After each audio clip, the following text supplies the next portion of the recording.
Hello students of standard 6. We are here with the objective type questions. The answers are the number 1B physics, number 2C organic chemistry, number 3 page you can refer to page 16. Number 3 answer is C Dmitry Mendeleev. Number 4 is alchemist. Number 5 pterylin. Number 6 aspirin. Number 7 detergent. Number 8 talc. Number 9 benzoic acid. Number 10 sodium hydroxide. Moving to the match the pictures, the first one is your test tube stand. The second one is your wire gauge. Number C is your conical flask. Number D is your beehive shelf. Number E is your burette. Number F is retort. Number G is your delivery tube. H is pipette. I is flat bottom flask. J is thistle funnel. Moving to question number 3, select the correct option. Number 1 A flat bottom flask. Number 2 B test tube stand. Number 3 C boiling tube. Number 4 A tripod stand. Number 5 B gas jar. Number 6 C pipette. Number 7 C funnel. Number 8 beehive shelf. Number 9 Bunsen burner, and number 10 wire gauge. We'll move on with the second chapter, that is elements, compounds and mixtures.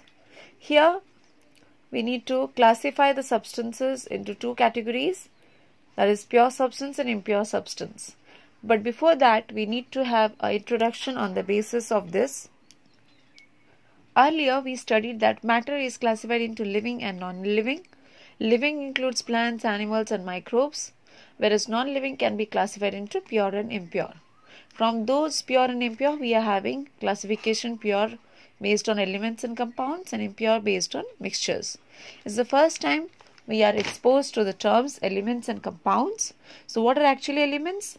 Elements are those substances which cannot be broken down into two or more simpler substances, whereas compounds are those substances which are composed of two or more different elements that can be broken down by chemical means. Chemical means is important. Moving to the mixtures, these are made up of two or more substances present in any proportion, and the ratio varies with retaining their own properties.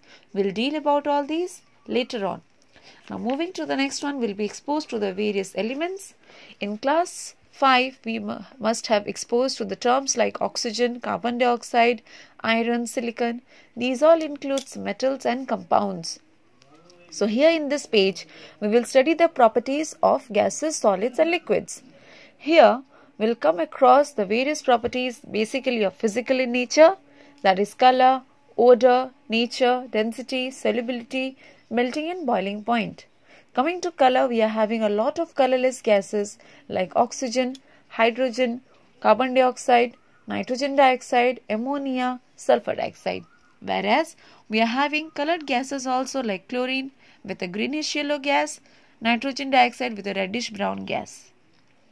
When it comes to odor, we are having odorless gases like oxygen, hydrogen, carbon monoxide, carbon dioxide, nitrogen, whereas we have certain gases with pungent choking odor like hydrogen chloride, chlorine, ammonia, sulfur dioxide.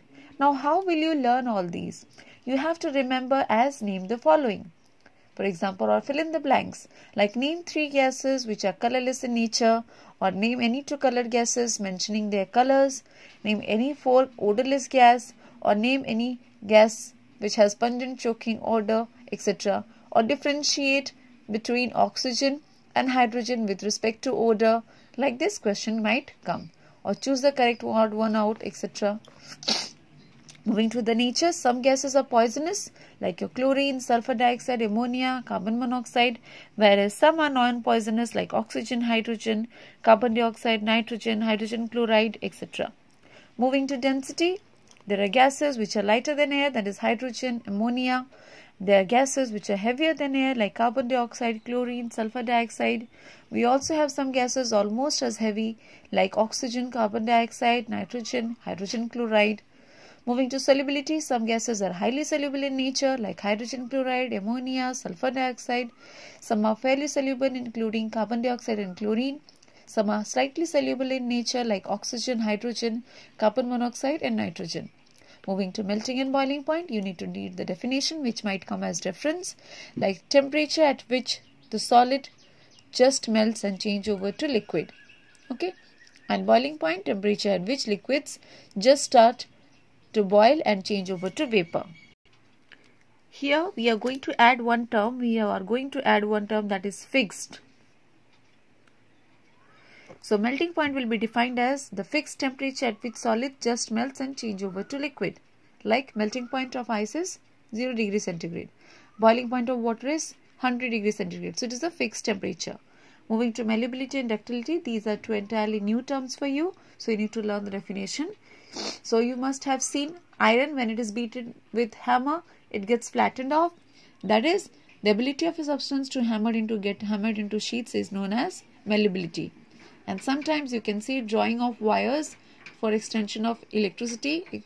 So that time the ability of a substance to draw into wires or stretching of metals is known as ductility. So this might come as difference. Moving to the next page, we are having atom. So when it comes to atom, we have a centrally formed nucleus with neutrons and protons. I repeat, we have centrally formed nucleus with neutrons and protons. Neutrons are chargeless, protons are positively charged, and around them in orbits we have got electrons moving round, which are basically negative in charge. So the electrons surround the entire nucleus and move. So here we can see atom is the smallest particle of an element. It is not capable of independent existence. It includes protons that are positively charged, neutrons that are having no charge, electrons which have got negative charge. Moving to classification of elements, we are having classification into metals, non-metals, metalloids and noble gases. So metals have luster or shine, non-metals do not have luster. You can see the examples. Metals are malleable in nature, non-metals are non-malleable, they cannot be beaten into sheets. Metals are ductile, whereas non-metals are non-ductile. Metals are good conductor of heat and electricity, whereas non-metals are bad conductor of heat and electricity. So this is difference between metals and non-metals. Moving to your metalloids, it includes those elements which shows properties of both metals and non-metals. Example, boron, silicon, etc. At the same time, we are having noble gases which are unreactive or inert. It is also known as rare gas. It is present in traces, example helium, neon, argon, etc. You are going to learn the difference between metals and non-metals, metalloids and noble gases. Okay. So moving on to the next page, we are having representation of elements in form of symbols. You can see the first time we are being exposed to the symbols, that is the short method in which we can write the elements. So we have three categories. In the first category, we have got the letters to represent the symbols. These symbol classification was given by Berzelius in the year 1814, which made representation of compounds very easily in the field of chemical calculations and reactions.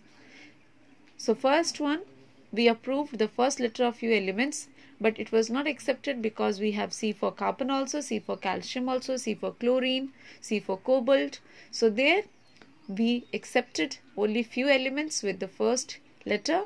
We moved on to the second letters for their more expression of symbols.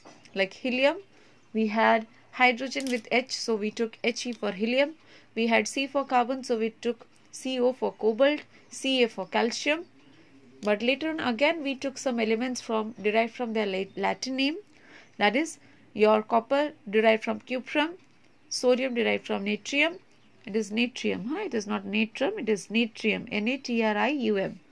Then we have plumbum with Pb, that is lead. You can write down there, it is lead, it is sodium and it is copper.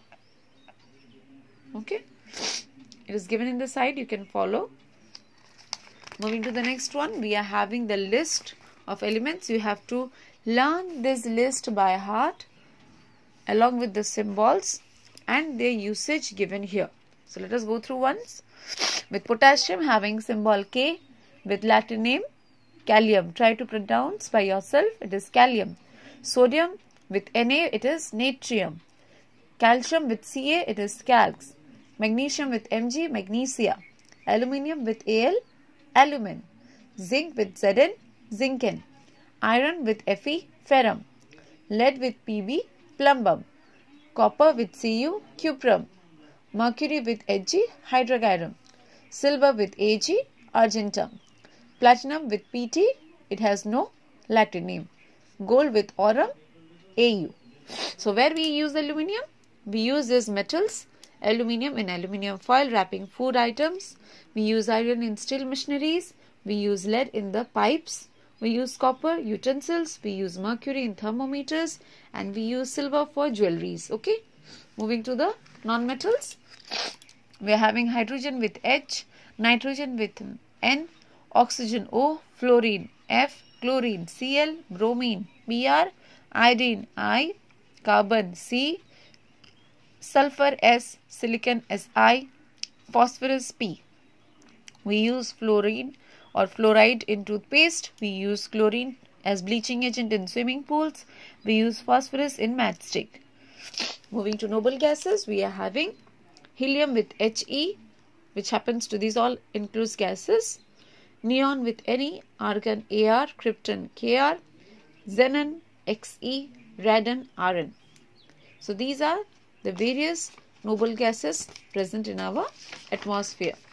Moving to the next periodic table, you need to only learn the definition. That is, it is a table which consists of all the elements present in our entire sphere in the increasing of their atomic numbers. Now, what is atomic number? You might remember I told you that in nucleus we have got neutrons and protons and electrons. In atoms, when we have the protons, that equals to the number of electrons, or it is referred to as atomic number, which varies from element to element. The chart you have to remember in form of a table. Only the symbols you need to remember, and classification based on metals, non-metals, metalloids and noble gases. Moving here, we are having molecules. Now we read atoms. When like these atoms connect with each other more, if 2 are present, that diatomic, 3 triatomic, 4 tetratomic, octatomic, etc. So those will be referred to as molecules. We can see here, see 2 oxygen atoms makes O2 molecule, 2 nitrogen makes N2, H2. Similarly, on the basis of that, we are having more also, like ozone, triatomic, phosphorus, tetratomic. You can write down sulfur with S as symbol, S8 or 8, it is known as octatomic. It is tetratomic. It is triatomic. These are all diatomic. And on this basis of atomicity, we are having definition that it is the number of atoms present in one molecule of an element. If it has 2, it is diatomic, 3 triatomic, 4 tetratomic. Like here you can see the arrangement of the electrons. Okay. So we move on to the next page. That is the compounds you need to learn. Here we are having atoms but of different elements.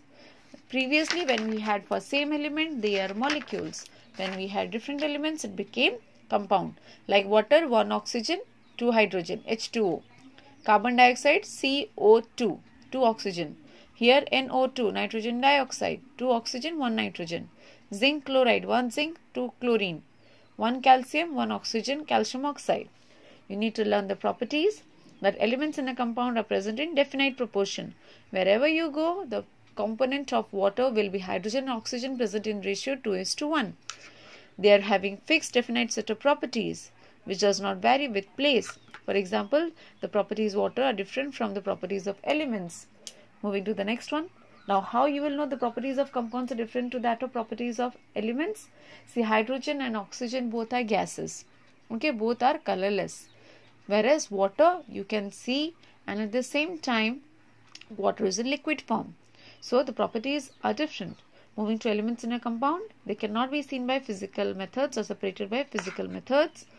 We need chemical methods to separate them. Like, we use electrolysis of water in order to separate the oxygen and hydrogen. Okay. Moving to the next one, we are having comparison between elements and compounds. Elements are made up of one kind. Compounds are made up of more than one kind. they cannot be broken down by physical or chemical, whereas compounds can be broken down by physical or chemical. Elements have own set of properties. Compounds have different set of properties. Here we are having a chart you need to learn. There are compound formulas with NaCl, H2O, carbon dioxide, NO2, CO and zinc chloride that are given here in this chart. You need to just know which are the elements present, what is the name of the substance, and how many atoms are each present. For example, sodium chloride. It contains sodium and chlorine. It contains one sodium and one chlorine. Like this, you have to study the entire chart. Moving to the next one, writing chemical formulas. You need to learn the components. Details we'll study in the higher classes. Okay. Moving to the next one, we are having valencies and all. So here in this valencies, it is being classified with respect to your number of electrons in the outermost orbit. Now you can define valency as the combining capacity of an element. You can write down valency is defined as the combining capacity of an element. You can learn the definition of radical from here. It is a group of atoms or your different elements behaving as a single unit or having a charge. So here first one, we are having positive valencies with sodium, potassium. With valency 2 we are having calcium, zinc. With 3 we are having aluminium. And when it comes to negative, we are having chlorine, oxygen with -2, sulfur with -2. Radicals are also present. Details of it we'll study in standard 7. We just need to learn only the valencies. Okay. And how these compounds are formed? First, the name of the compound has to be written like sodium chloride. You write down sodium here, you write down chlorine here, crisscross. So here we will write down first sodium, then chlorine. We will interchange the radicals forming the compounds. Here we are having a list of chemical formulas: hydrogen, nitrogen, oxygen, chlorine, HCl, ammonia, carbon monoxide, carbon dioxide, the 3 oxides of nitrogen, sulfur dioxide, etc. Then we move on to the difference between acid, bases, salts. Acids are those chemicals which are sour in taste, derived from plants and minerals. Examples are given along with formulas. You need to learn them, like hydrochloric acid HCl, nitric acid HNO3, sulfuric acid H2SO4, carbonic acid H2CO3. Then we are having bases with potassium hydroxide KOH, sodium hydroxide NaOH, calcium hydroxide CaOH2, zinc hydroxide ZnOH2. Moving to salts, we are having those which reacts with base to form an acid. Details of entire these things will be studied in higher class. You just need to know the name of the compounds with its formula and definition of that acid, bases and salts. Moving to metallic oxides, question might come, name the 2 oxides like zinc oxide, calcium oxide. Name 2 metallic sulfides, magnesium sulfide, calcium sulfide.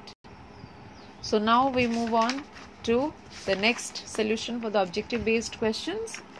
In objective based questions, we are having the first one, number 1 chemical, number 2 atom, number 3 neutron, number 3 bit 2 proton, number 4 silver, number 5 sequences platinum, helium, ozone, that is O, and bromine.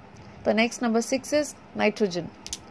Moving to match the correct option. The sequence is 2, 4, 5, 6, 1, 3, 9, 7, 10, 8. I repeat, 2, 4, 5, 6, 1, 3, 9, 7, 10, 8. Moving to question number 3, symbol of mercury Hg, number 2 non-metallic, number 3 diatomic, number 4 zinc chloride, number 5 argon, number 6 electrons, number 7 iron, number 8 mixture, number 9 carbon, number 10 radical. Moving to the next one, the sequence for question number 4 is 5, 17, 1, 7, 5, 17. I repeat, the first one is HCl, the next one is KOH, H2SO4, sulfuric acid, ZnOH2, zinc hydroxide, sodium chloride NaCl, nitric acid HNO3, calcium hydroxide CaOH2, carbonic acid H2CO3, sodium hydroxide NaOH, copper sulfate CuSO4, potassium chloride KCl, calcium carbonate CaCO3, magnesium sulfide MgS, zinc sulfate ZnSO4, aluminum hydroxide AlOH whole 3, sodium carbonate Na2CO3, calcium sulfide CaS, magnesium oxide MgO, zinc oxide ZnO,